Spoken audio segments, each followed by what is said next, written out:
Hello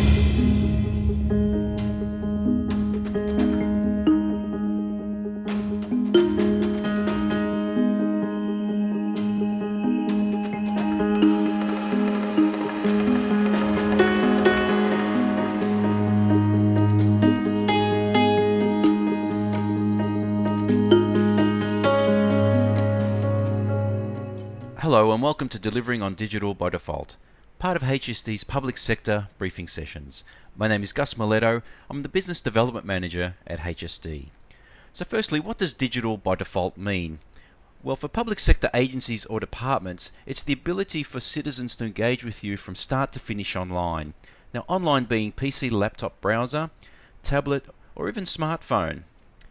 Anywhere, anytime also means being able to start and complete actions on different devices. So you may start with a home laptop and complete the application process on your mobile device. Because people get frustrated with having to repeatedly give their details for different areas of the same organization.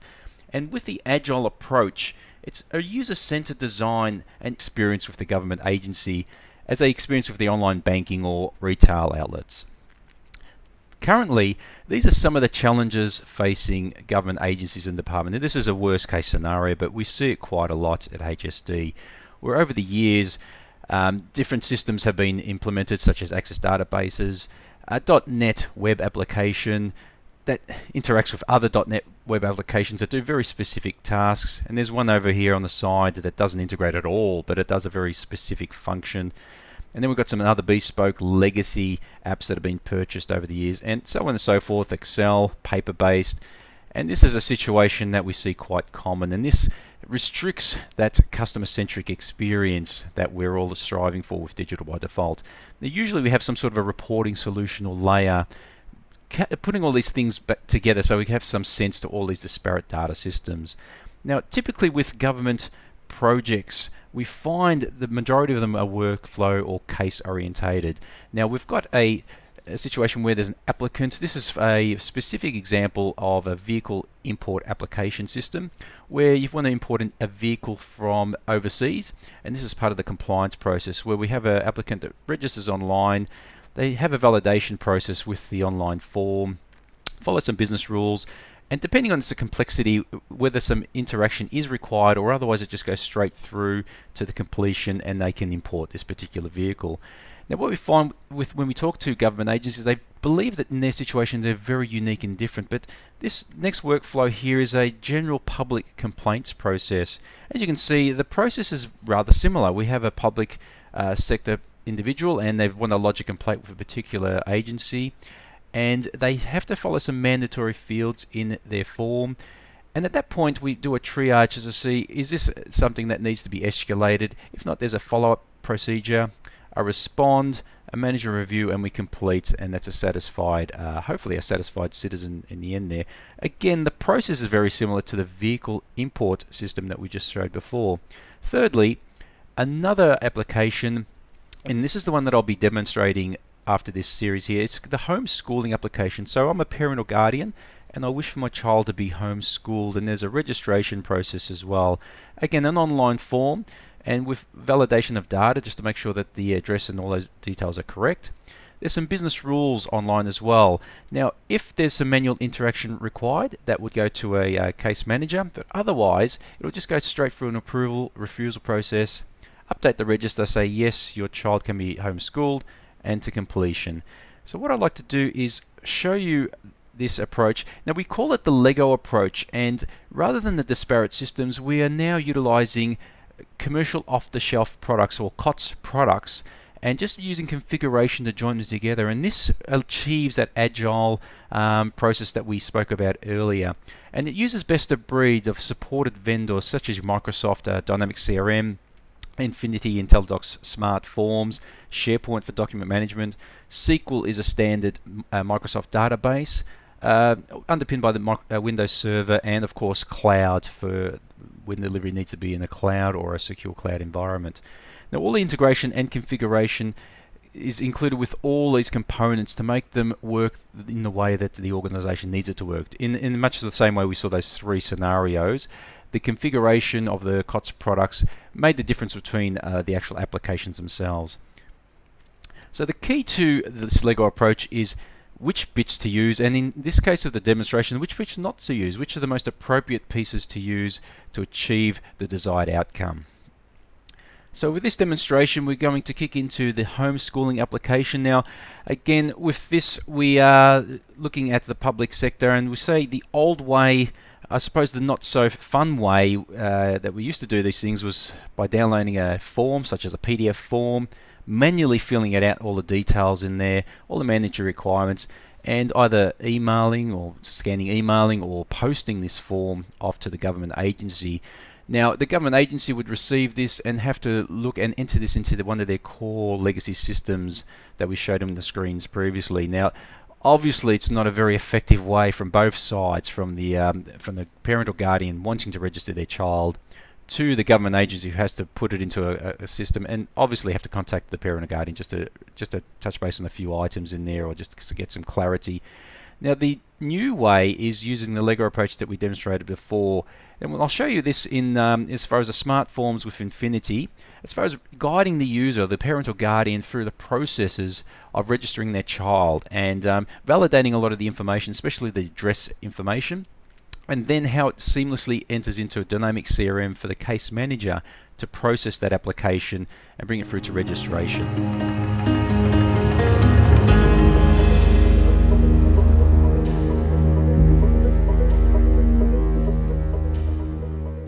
Now, I'm a parent that wants to homeschool my child, and I found myself to the homeschooling website for the Department of Education.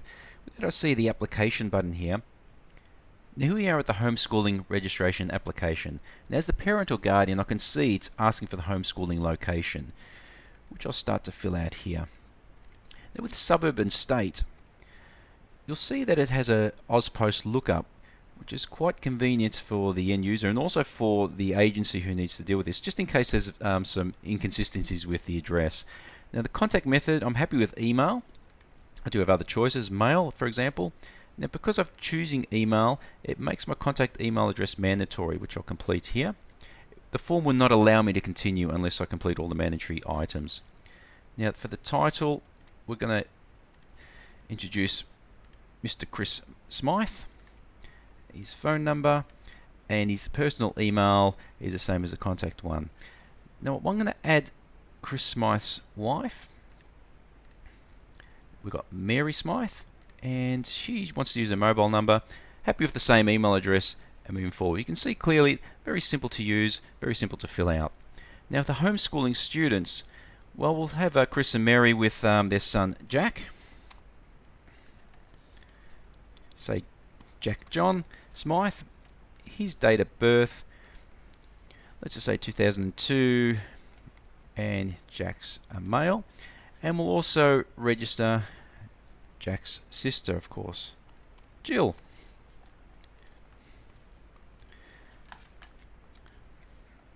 Jill being a little bit younger. Quite a bit younger, actually. Okay, female. Okay, that's basically the end of the form. Quite simple. And we'll just merely submit it in there, and while that's processing, if required, this IntelliDocs form can actually generate files like a PDF file. But I'm happy with that. I've got a confirmation here that this homeschooling registration application has been sent. And very soon, because I put my email addresses in there, I'm going to get notification that it has been received by the government agency with a case number as well. Now, what's actually happening in the background is the form is not merely sending an email to the agency, it's actually integrating with Dynamic CRM as a new case to be managed from the officer's end. You can see right on cue there, we've got the application as an email to Mr. Smythe, just confirming that the registration has happened. There's a reference case number if I do need to contact the agency, just to clarify a few things. So now we'll go into Microsoft Dynamics CRM.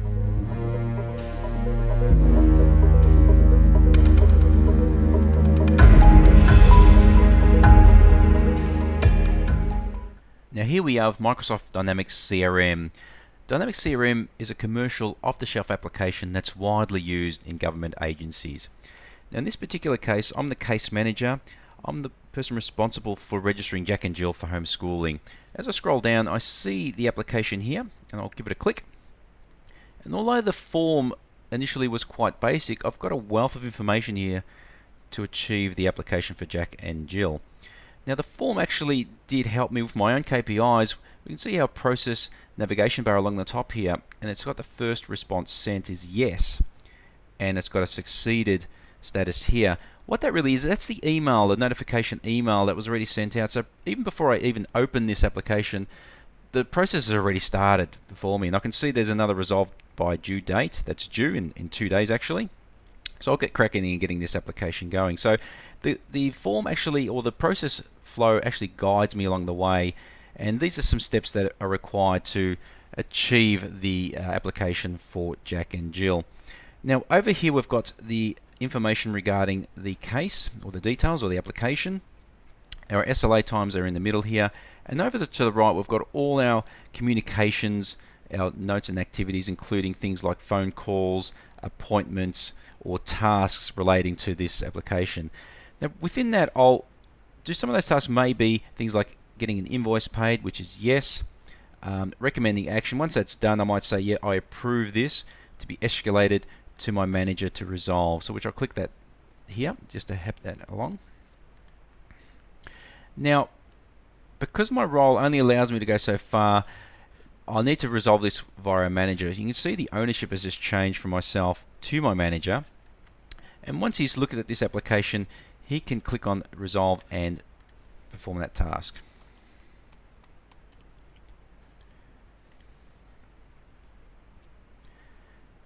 The application is now resolved, and as you can see here in the corner here, it's read only. Now what's actually happened, there's a process behind the scenes that's actually going to notify Chris and Mary Smythe that their children are now actually registered for homeschooling. And I'll click on the home record here to get a general overview of this particular account. Now any moment you're going to receive an email, or Chris and Mary will receive an email stating that, but you can see here from the homeschooling students, Jack and Jill, they're registered for 2015. The guardians being Chris and Mary, and each one of these is an underlined link, so I can click on it to get some information. And there's our email to say congratulations, you're registered for this year, and any other further communications we can provide via this CRM.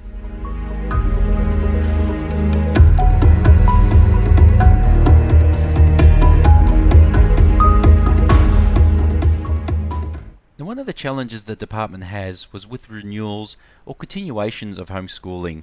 What they found was the information or the details generally never changed year on year.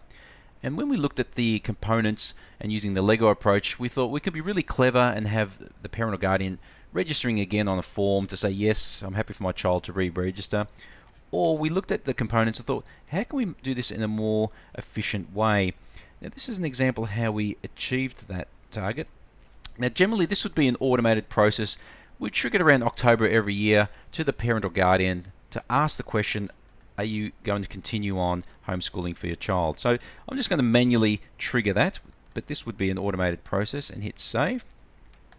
Now with that, an email will be generated and sent to Chris and Mary, or Chris's email address, and it will ask the question, and it'll be a simple A/B question, which in a moment is going to pop up and it'll allow the systems to actually do the work for us. Now as you can see, the email has arrived for Mr. and Mrs. Smythe, and basically there's two questions that it asks. I will continue homeschooling, or I will not continue homeschooling.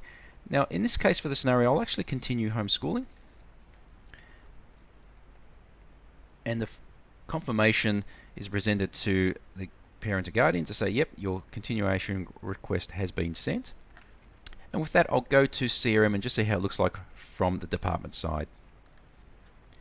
Now here we are back at our homeschooling account for Chris and Mary, for Jack and Jill. As you can see now, their registration status has updated to 2016.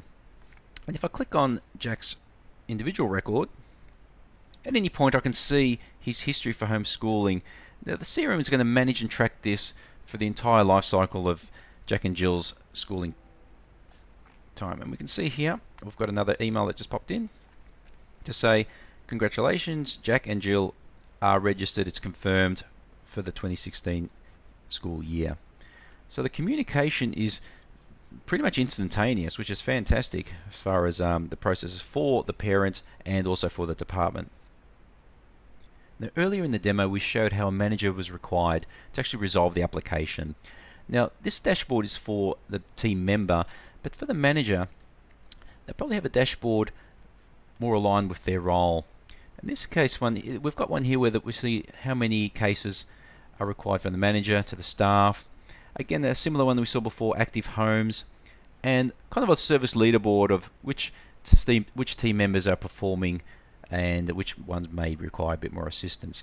Now, what I like to do is actually change this dashboard because I want to see how many applications have gone past their SLA date. So I really want to have a nice little pretty chart here to show me this information.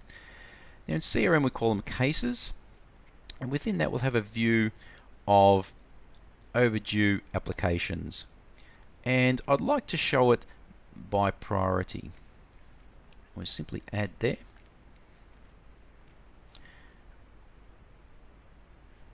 Save and close.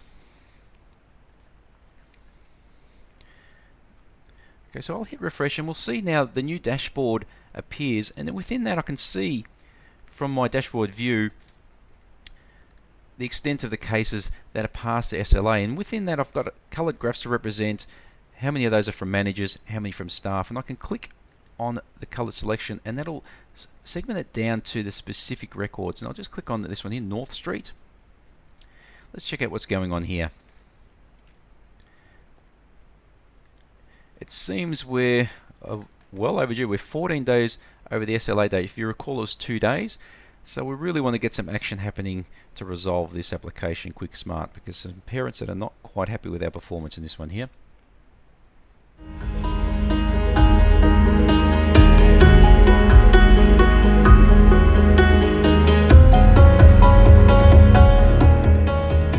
As Microsoft Dynamics is a commercial off-the-shelf application, there's a lot of things available to you under the hood. Now in here I'll go to the Homes entity, and these are all the home schools that have been currently registered within the system. As you can see, a convenient map. This is the area of ACT in Canberra of all the schools that are registered in this vicinity within this demonstration. Now of course, being a Microsoft product, we've got one-click function to export to Excel, and that provides the ability to send a static worksheet. This might be to a manager that does not have access to CRM, or a dynamic worksheet. What that means is the Excel spreadsheet will actually have dynamic information from CRM, so the user doesn't even have to go into CRM to see up-to-date information. Some of the other things available to you is a smart global search. So if I do a search for a particular parent that we registered previously, Amber Burns, there's a global search across the whole system, and of course clicking will allow me to see Amber's contact information, and also from Amber's, who is a guardian here, her home locations. This is the homeschooling address. This is the main entity for the homeschooling solution. There's quite a lot more under the hood available to you. If you have an interest in seeing more, happy to do a one-on-one demonstration, especially for those who didn't have the opportunity to deep dive into this in the demonstration. My contact details are at the start of the presentation, and we look forward to assisting you in the future. Thank you.